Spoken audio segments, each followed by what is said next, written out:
लेकिन चलिए, वार्ता होनी थी, लेकिन वार्ता ना होकर हुआ क्या? क्योंकि वार्ता तो यहाँ नहीं हुई, यहाँ तो बहस शुरू हो गई। यहाँ तो एक दूसरे पर एक तरह से लग रहा था जैसे कोई गली मोहल्ले की लड़ाई होती, उस तरह के हालात हो गए। और ये थे दो देशों के राष्ट्राध्यक्ष। बताते हैं आपको कि बातचीत कहां से शुरू होनी थी और कहां पर खत्म हुई है। देखिए, यूक्रेन के राष्ट्रपति अमेरिका के राष्ट्रपति से पूरी तरह से भिड़ते दिखाई दिए। मीडिया के सामने तमाम मीडिया पर्सन्स थे वहां पर। ट्रंप और जेलेंस्की की तीखी बहस 1-2 मिनट तक नहीं बल्कि 10 मिनट तक ये बहस होती रही। और विवाद के बाद ट्रंप से माफी मांगने से भी जेलेंस्की ने इनकार कर दिया। पीस डील में शामिल होने से जेलेंस्की का ये इनकार कहीं ना कहीं रास्ता आगे मुश्किल कर सकता है। पीस डील के लिए सुरक्षा की गारंटी मांगते रहे जेलेंस्की, और जेलेंस्की के तेवर से डोनाल्ड ट्रंप और आग बबूला हो गए और गुस्से में आ गए। तो ये वो बातचीत थी जिससे लग रहा था कि शायद रास्ता निकलेगा, लेकिन रास्ते बंद होते दिखाई दे रहे हैं। और हम जेलेंस्की को भस्मासुर इसलिए कह रहे हैं क्योंकि ऐसा लग रहा है कि वो अब खुद जिस तरह की चीजें कर रहे हैं, जिस तरह की जिद पर अड़ गए हैं, वो पूरी तरह से भस्म करने वाले हैं यूक्रेन को, यूक्रेन की जनता को। बात कहां से शुरू हुई, जरा आपको सुनवाते हैं। बात कहां से खराब हुई है, सुनिए जरा। Well, if I didn't align myself with both of them, you'd never have a deal. You want me to say really terrible things about Putin and then say, "Hi, Vladimir, how are we doing on the deal?" That doesn't work that way. I'm not aligned with Putin. I'm not aligned with anybody. I'm aligned with the United States of America. And for the good of the world, I'm aligned with the world. तो सुना आपने, Trump ये कह रहे थे कि मैं पूरी दुनिया का भला चाहता हूं, मैं उसी हिसाब से चल रहा हूं। बातचीत जब आगे बढ़ी, जब बात शांति पर आई, जब बात इस बात पर आ गई कि आपका देश मुसीबत में, ट्रंप ने बताया जेलेंस्की को कि आपका देश मुसीबत में, उसके बावजूद भी जेलेंस्की की बॉडी लैंग्वेज नहीं बदली और सुर भी नहीं बदले। सुनिए। Now, not in a very good position. You've allowed yourself to be in a very bad position, and he happens to be right about it. From the very beginning of the war, you're not in a good position. You don't have the cards right now. With us, you start having cards. But right now, you don't. Yeah, you're playing cards. You're playing cards. You're gambling with the lives of millions of people. You're gambling with World War III. You're gambling with World War III. And what you're doing is very disrespectful to the country, this country. सुना आपने, Trump कह रहे थे कि you are gambling with world war 3, यानी world war 3 के मुहाने पर पूरी दुनिया खड़ी है और वो आपकी वजह से हो रहा है। लेकिन जंग पर बात चल ही रही थी। शांति की बात जैसे जैसे होने लगी, ये बातचीत बहस में तब्दील होने लगी। सुनिए। Offer some words of appreciation for the United States of America and the president who's trying to save your country. Just say thank you. I said a lot of times Except that there are disagreements, and let's go litigate those disagreements rather than trying to fight it out in the American media when you're wrong. तो देखिए, उपराष्ट्रपति ने भी बीच बचाव करने की कोशिश की, लेकिन जेडी वेंस की ये कोशिश भी नाकाम साबित हुई। और उसके बाद वो तस्वीर सामने आई जो शायद पूरी दुनिया ने कभी नहीं सोचा था। दो देशों के सुपर पावर अमेरिका के राष्ट्राध्यक्ष जेलेंस्की, वो खुद इस तरह से बात कर रहे थे जैसे शायद दो राष्ट्राध्यक्षों को एक वैश्विक मंच पर नहीं करनी चाहिए थी। सुनिए। $350 billion.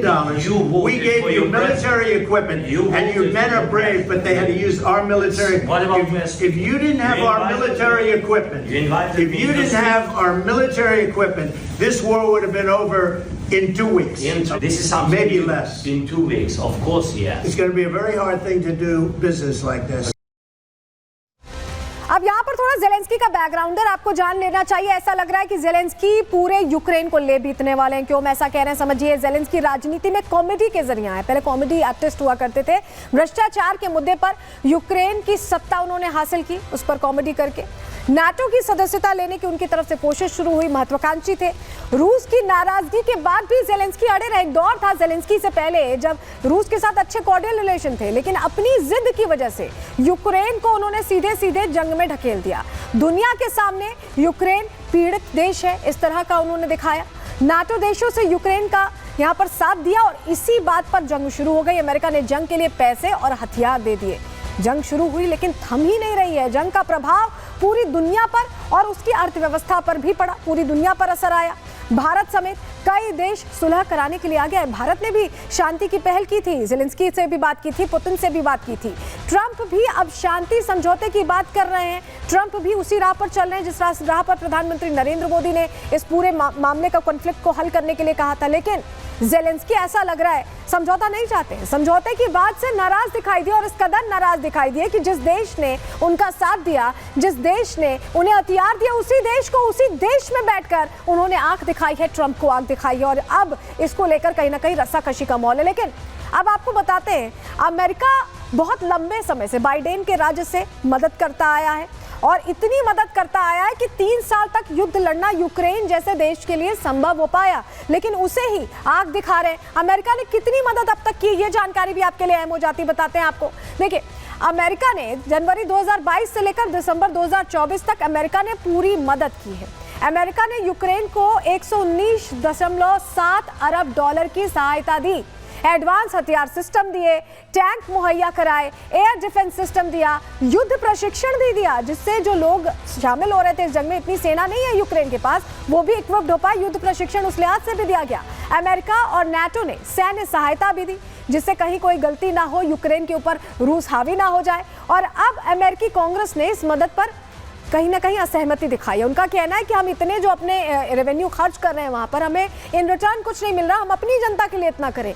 रिपब्लिकन सांसद ज्यादा फंडिंग के पक्ष में अब नहीं है और ऐसे में अमेरिका अब मदद के बदले डील चाहता है। डील साइन भी होनी थी, डील साइन करने की टेबल पर ही ज़ेलेंस्की आए थे, लेकिन इस बीच बात होते होते बात बिगड़ गई और इस कदर बिगड़ी कि शायद अब रास्ते पर आना मुश्किल हो जाएगा। अब अगर ट्रंप साथ छोड़ रहे हैं तो ज़ेलेंस्की आगे क्या करेंगे, ये अपने आप में उनके लिए पसोपेश वाली स्थिति है, क्योंकि यूक्रेन इतना सेल्फ इक्विप्ड नहीं है कि वो रशिया जैसे बड़े देश के खिलाफ लड़ सके, और तब जब यूक्रेन का काफी हिस्सा रशिया के कब्जे में भी है। रिपोर्ट देखिए।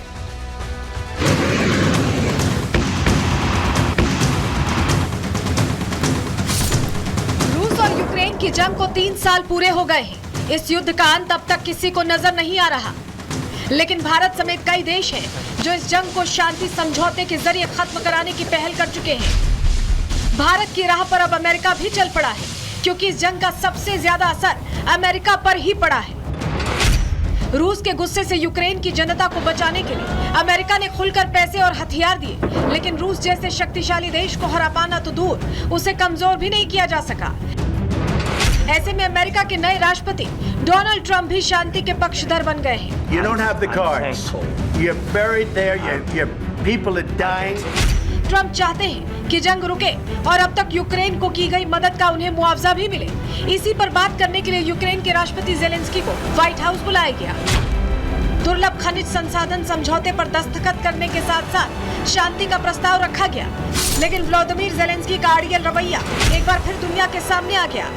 ज़ेलेंस्की पहले तो अमेरिका के उपराष्ट्रपति जेडी वेंस से उलझे और फिर सीधे डोनाल्ड ट्रंप से तू मैं करने लगे। What kind of diplomacy, JD, you are speaking about? What do you mean? Zelensky का ये बर्ताव सिर्फ अमेरिका को ही नहीं, बल्कि ज़ेलेंस्की के राजदूत को भी हैरान कर गया। सभी को इस मीटिंग के एजेंडे का पता पहले से था। पूरी दुनिया जानती थी कि ट्रंप और ज़ेलेंस्की की मुलाकात में युद्ध शांति पर चर्चा होनी है। ज़ेलेंस्की की टीम भी उसके लिए तैयार थी, लेकिन रूस के सामने ना झुकने की ज़ेलेंस्की की जिद ने सब कुछ बिगाड़ दिया। We gave you military equipment and you men are brave. Ukraine के एम्बेसडर ओक्साना मार्कारोवा की ये प्रतिक्रिया अब सोशल मीडिया प्लेटफॉर्म पर जमकर वायरल हो रही है। इस बहस को देखकर यूक्रेन की राजदूत काफी निराश दिख रही हैं। वो अपना सर पकड़े हुए दिख रही हैं। शायद उन्हें समझ आ गया था कि यूक्रेन के लोगों को जंग से मुक्ति मिलने का ये अंतिम रास्ता अब बंद हो रहा है। You're gambling with the lives of millions of people. You're gambling with World War III. Oval office में डोनाल्ड ट्रंप ने ज़ेलेंस्की से कहा कि रूस के साथ युद्ध विराम समझौता काफी करीब है, लेकिन ज़ेलेंस्की की अकड़ ने ट्रंप के गुस्से को भड़का दिया, जिसके बाद जियोपॉलिटिक्स की वो तस्वीर दुनिया के सामने आई जिसकी कल्पना किसी ने सपने में भी नहीं की थी। वर्ल्ड मीडिया के सामने सुपर पावर अमेरिका ने यूक्रेन के राष्ट्रपति को जमकर फटकारा। If you didn't have our military equipment, this war would have been over in 2 weeks. नौबत यहाँ तक आ गई कि दो राष्ट्राध्यक्षों की मुलाकात की नैतिक प्रक्रिया भी खत्म करनी पड़ी। ट्रंप बैठक छोड़कर चले गए। ज़ेलेंस्की को उल्टे पांव अमेरिका से खाली हाथ निकलना पड़ा और अब इस तस्वीर के बाद रूस गदगद नजर आ रहा है। क्योंकि अब तक अमेरिका की वजह से ही यूक्रेन रूस के सामने टिका था, लेकिन अब जंग के हालात बदलने वाले हैं। Bureau report, Republic Bharat.